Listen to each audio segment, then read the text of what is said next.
So I wanted to do a walkthrough of my summer garden. It's just the week before Christmas, or the weekend before Christmas here in Australia, and everything is starting to become edible, I guess you could say.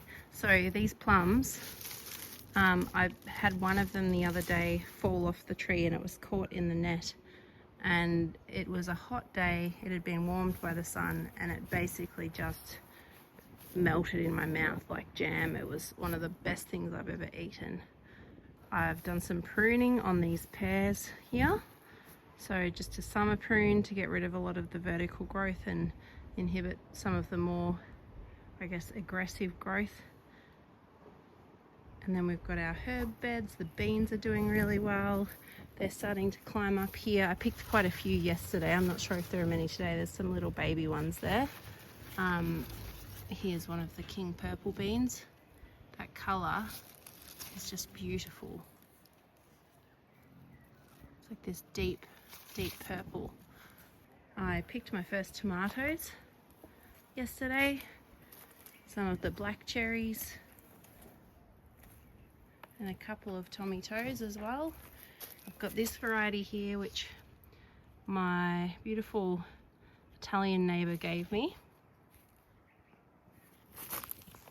Look at that.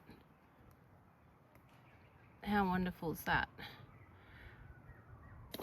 Here's what I think is a mortgage lifter that I was gifted as well from family.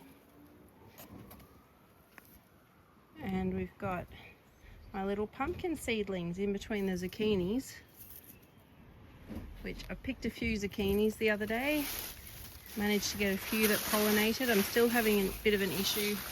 Here you can see them dropping off and sort of going a bit rotten at the tip. And I can't see any male flowers when I come out in the morning, or at all really. So I think they're just having issues with pollination. There's so many female flowers. Having said that, I've had a few zucchinis already, and you don't really need that many. Got another pumpkin here. This one is a golden nugget variety, and I've just reinforced this wire trellis for it to grow up. So I've been eating beans, plums, blueberries, and cucumbers. There's some beautiful cucumbers on here. This is called Lebanese mini muncher. They actually get to a decent size if you let them. They're really good little as well. And then this one is called a Mexican sour gherkin, or a Mexican sour cucumber.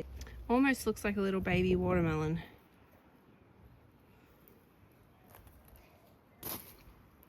They've got this really nice sour kind of crunch to them. There's a cucumber.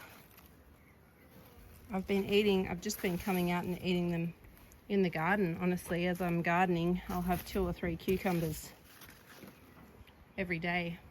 Planted another little golden nugget pumpkin here, and that can climb up the wire frame I've got.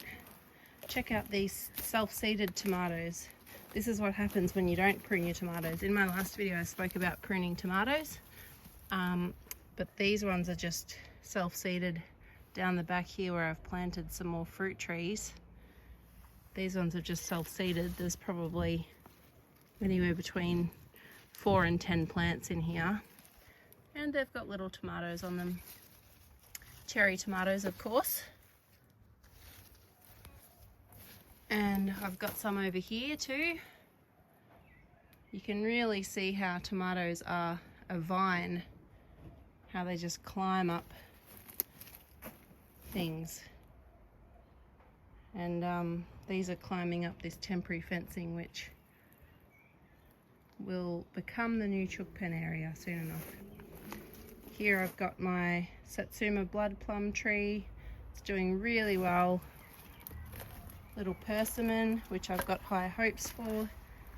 And then the quince is looking really healthy, as is my Cara orange. And underneath all of these I've planted some seaside daisies and some alyssum just to be a little bit of a ground cover. I've put down some lawn clippings earlier today. Got my okra over here. I've only got one plant. I planted a few seeds in the ground, but only one popped up. And look at this. How cool is that? It's like the little okra has a little hat on it that just sits there. You can see there's these other ones here. I actually thought this was the fruit, but underneath it, once it gets a bit bigger, this little cover just pops off. Very cool. Rhubarb, more cosmos. I've given up on deadheading them. Too much work. And look at these tomatoes. This is what I'm absolutely the most excited for this year. Just beautiful.